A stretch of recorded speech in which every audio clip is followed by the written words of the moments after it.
In June 2007, two masked men entered a jewelry store in Tokyo's Ginza district. After having incapacitated the saleswomen with tear gas, they stole a diamond tiara, necklaces, and other jewelry. Their overall haul? Priced at $3.4 million. After having done so, both men used bicycles to escape. In the same year, the same group reverse-rammed a car into the Grand Wafi Mall at 9 p.m. just after rush hour. In 170 seconds 3 minutes, they stole $3.4 million and made their getaway in the same car, driving into a patch of land, setting fire to the car, and making a clean sweep in a second car, driving into the night. Even Kim Kardashian has been targeted. Men dressed as police officers stormed a top-end luxury mansion in central Paris in the dead of night, forced a security guard to lead them to one of the world's most famous celebrities, then tied her up and shoved her in the bathtub, before making off with at least $9 million worth of her jewelry, all without a single police officer being alerted. This is the story of the Pink Panthers, the infamous heist group known for their theatrics and countless media portrayals of their crimes. They're a loosely connected crew of overeducated, underemployed, ambitious young people who rose from the ashes of the Yugoslav wars of the 1990s. As a result of the Bosnian War and Croatian War, the US imposed sanctions on Serbia, formerly Yugoslavia, before 1991. This political turmoil caused Serbia to be riddled with stolen goods as a result of the country's poverty, and so a lifestyle of stealing became common for Serbians. From this environment, the infamous group the Pink Panthers rose in prominence and their influence became wide-reaching. Entranced, the media has made countless portrayals of their grandiose heists. However, such portrayals aren't recent and date way back to the 1500s.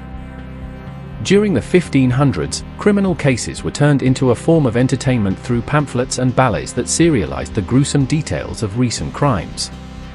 Alongside the increase in literacy rates, such pamphlets and ballets became more common.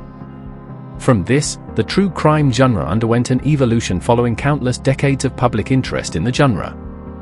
The reasons behind the appeal of true crime in the 1500s still apply to the modern day and boil down to this notion: true crime allows us to experience the thrill and details of a crime in a safe and distanced manner.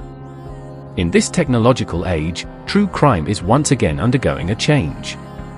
It is now being presented, created, and shared in many forms via the internet, documentaries, reenactments, podcasts, etc. With this popularization, our understanding and interpretation of such the true crime genre is changing and has real-world implications. It is widely accepted that heist true crime media, particularly when set in contrast with more serious crimes like murder or rape, are less harmful to society because they involve less overt harm to individuals. Overall attitudes frame heists as smart, fun, and even heroic acts of resistance against faceless corporations, and by some accounts, are forgivable relative to other violent crimes. Thus, in relation to extreme offenses like murder or rape, robbery can seem like a minor crime. However, whether the crime is a robbery, a heist, or a violent crime, any media representation of crime can without a doubt influence public attitudes and behaviors. With this in mind, it becomes clear that there is a need for deep consideration for the creation of heist media. The glamorization of crime through media heavily influences society's view of crime and its effect on individuals. When we get used to the level of seriousness of criminal offenses through continuous exposure, we lose empathy with victims and have a skewed moral compass. That's to say, when the entertainment industry produces material based on crimes, we see them through an attenuating lens that dulls our natural responses.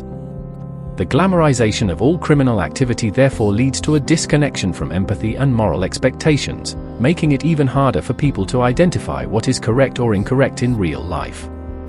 In heists specifically, the media portrayals of such criminals tend to make them into anti-heroes, individuals who challenge an unfair system. By referencing actual-world frustrations with financial institutions, the media glamorize heists and, in doing so, produce a culture where crime is not only understandable but even admired. Crimes like robberies or theft usually have a logical process also witnessed in heist films. People believe corporations are bad, then steal as a form of responding to that belief, and then take what they want or need. This way of thinking can blur the line between fantasy and reality for those who may already be disenfranchised or disaffected. Hence, popular culture heist glamour also helps perpetuate a crime culture of reality as it presents what is, apparently, an ethically respectable justification for wrongdoing with greater chances to resonate with people who too perceive themselves to be oppressed or outcasts. This way of thinking glorifies wealth at the expense of ethical values. So what can we do? For one, we can change the way we make and portray such cases. By working with experts, we can make sure that the true crime media we produce is objective, with less of an emphasis on entertainment. This may mean a lot of things, but primarily involving victims to a level in which they agree to, rather than forcing them to relieve possible trauma, is a step in the right direction. It is also important that as consumers, we consume true crime media ethically. As consumers of the genre, we also have an impact on whether it is created ethically. Some things we can do to impact this is to avoiding sensationalist media, searching for criticisms of suspicious information, and tracing the original source of a report can help slow down a lie, giving the truth more time to put on its shoes. We have a lot of power concerning what type of media is created and how it is created. Consuming ethically means being critical of the media we consume, rather than proliferating practices that are for mere entertainment. It is an undisputed reality, the impact that film, television, media can have. It brings people together, it can elevate thoughts and communities, it can change perspective, and it's everywhere.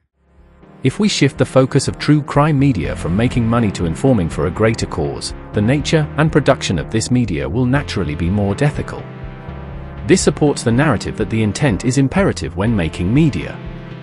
The true crime heist genre is making us more complacent to crimes by challenging conventional moral norms and narratives.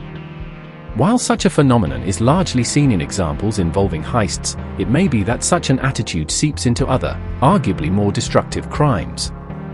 It may even be that this has already happened. As consumers and creators, how victim stories are told, and how the story is framed, is up to us.